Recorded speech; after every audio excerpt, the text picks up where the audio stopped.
Hello friends, I am Abhishek Sharma. In this video we are learn and discuss introduction of Java. So let's start. जावा को जानने से पहले हम कुछ उसके बेसिक नॉलेज को जानते हैं कि आखिर जावा होती क्या है। जावा जो है वो एक कंप्यूटर प्रोग्रामिंग लैंग्वेज है। ये फुली बेस्ड उप्स कंसेप्ट है, ऑब्जेक्ट ओरिएंटेड प्रोग्रामिंग लैंग्वेज है। इसे डेवलप किए हैं जेम्स गोस्लिन इन 1991 में। लेकिन जावा लैंग्वेज में बनाने में माइक शेरिडन और पैट्रिक नॉर्टन इन दोनों का भी बहुत बड़ा हाथ है। इन तीनों में जेम्स गोस्लिन ने महत्वपूर्ण कामगिरी निभाई है।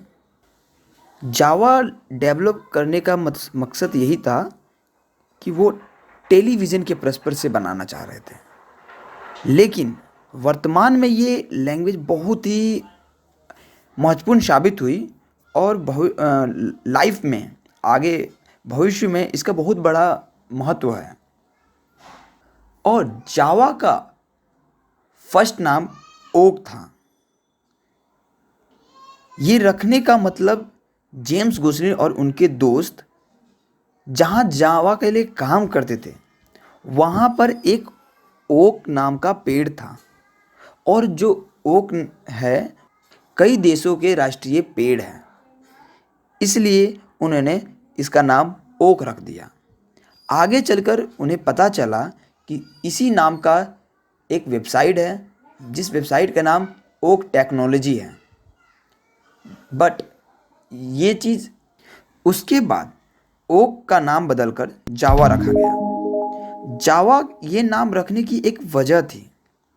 जब जेम्स गोस्लिन और उनके सहकारी जब काम करते थे तब जावा नाम के एक बीज इंडोनेशिया कॉफ़ी पीते थे, और जावा ये काफ़ी नया भी था और कॉफ़ी भी फेमस था, इसलिए उन्होंने इसका नाम जावा रख दिया। ये तीनों जिस कंपनी में काम करते थे उस कंपनी का नाम सन माइक्रो सिस्टम था। सन माइक्रो सिस्टम ने आगे चलकर 2010 में ओरेकल को जावा बेच दिया। अब हम जानते हैं types of Java. Java basically 3 types के होते हैं। फर्स्ट जावा एसी मीन्स जावा स्टैंडर्ड एडिशन, ये हम कोर जावा के लिए यूज करते हैं।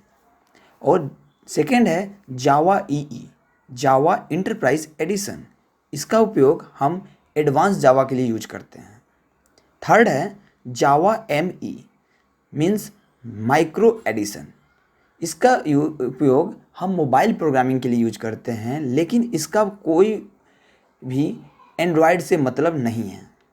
अब हम इसके वर्जन को जानते हैं कि वर्जन कौन कौन है। अभी पहला वर्जन जो आया वो जेडीके अल्फ़ा एंड बीटा आया 1995 में। फिर जेडीके 1.0 जो लॉन्च हुआ वो 23 जनवरी 1996 में। वर्तमान में जो अभी चल रहा है वो जेडीके एसी है 50 सितंबर 2020 में।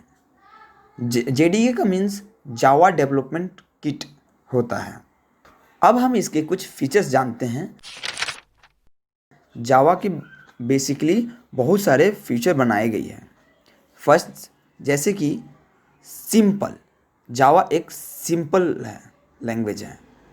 सिंपल मतलब अगर कोई भी स्टूडेंट्स सी लैंग्वेज या C++ अगर पढ़ा है पहले से तो उसे जावा पढ़ने में कोई दिक्कत नहीं आएगी, इसलिए एक सिंपल लैंग्वेज है। सेकंड है ऑब्जेक्ट ओरिएंटेड, ये लैंग्वेज जो है वो क्लास बेस्ड और ऑब्जेक्ट बेस्ड है, इसलिए ऑब्जेक्ट ओरिएंटेड है। थर्ड है इंडिपेंडेंस, ये लैंग्वेज इंडिपेंडेंट है। अगर कोई सॉफ्टवेयर बनाना हो तो किसी चीज़ की ज़रूरत नहीं होती है, इसलिए इंडिपेंडेंस है। फोर्थ है पोर्टेबल, इस लैंग्वेज को किसी भी प्लेटफॉर्म पर रन किया जा सकता है, इसलिए पोर्टेबल है।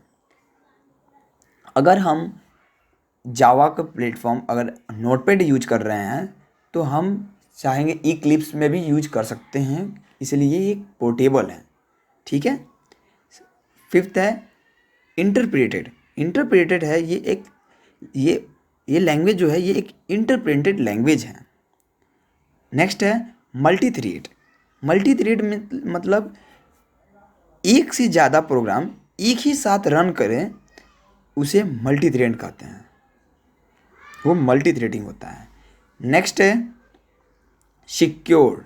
जो सिक्योर है वो हमारा ये लैंग्वेज सी और सी प्लस प्लस से ज़्यादा सिक्योर है, और ये लैंग्वेज जो है वो वायरस फ्री लैंग्वेज है, इसलिए ये बहुत ज़्यादा सिक्योर है। और नेक्स्ट है रबस्ट। जो रबस्ट है वो लैंग्वेज क्या है, इसका मतलब ये होता है कि ये मेमोरी मैनेजमेंट बहुत मजबूत रखता है, इसलिए ये रबस्ट भी होता है। नेक्स्ट है high performance. High performance means Java के कंपाइलर्स प्रोग्राम एक्सक्यूशन के लिए ज़्यादा समय नहीं लेते हैं, इसलिए ये एक हाई परफॉर्मेंस लैंग्वेज मानी जाती है। और नेक्स्ट है और लास्ट जो है डिस्ट्रीब्यूटेड है। जावा के जावा का बनाई हुई प्रोग्राम को एक से दूसरे कंप्यूटर पर डिस्ट्रीब्यूट किया जाता है, इसलिए ये डिस्ट्रीब्यूटेड होता है। और नेक्स्ट है JVM, Java virtual machine. Java virtual machine ये जो प्रोग्राम एक्सक्यूट करने के लिए इस्तेमाल किया जाता है, यह एक सॉफ्टवेयर है पर ये मशीन की तरह काम करता है। जब हमने सी लैंग्वेज और C++ पढ़ा है, वहाँ पे हम कंपाइल कैसे कराते थे कि एक्सक्यूशन कोड और सोर्स कोड के बाद हमारा प्रोग्राम क्या होता था, अगर एक्सक्यूशन कोड करेक्ट है और सोर्स कोड करेक्ट है तो वो कंपाइलर करता था। कंपाइल करने के बाद वो क्या करता था, हमें बाइट कोड जनरेट करता था। बाइट कोड जनरेट करने के बाद देन वो क्या करता था, आउटपुट शो करता था। लेकिन यहाँ पे हम एक JVM यूज करेंगे जो जावा वर्चुअल मशीन है। ये एक सॉफ्टवेयर है बट ये काम हम दोबारा दोहरा देते हैं, ये एक काम हमारी मशीन की तरह करता है। ठीक है, तो जो बाइट कोड जनरेट होता है उसके बाद ये JVM में कन्वर्ट करता है, उसके बाद वो इंटरप्रेटेड कर देता है, उसके बाद वो देन मशीन कोड में कन्वर्ट करता है, उसके बाद आउटपुट। इसका एक एडवांटेज है, वो है write once and run anywhere. मतलब एक जगह राइट कीजिए, लिखिए और कहीं भी उसे रन कीजिए। Thanks to watching me. अगले वीडियो में हम जावा के इंस्टॉलेशन के बारे करेंगे डिस्कस, कि कैसे जावा इंस्टॉल करें अपने PC में और उसके पाथ को कैसे सेट करें।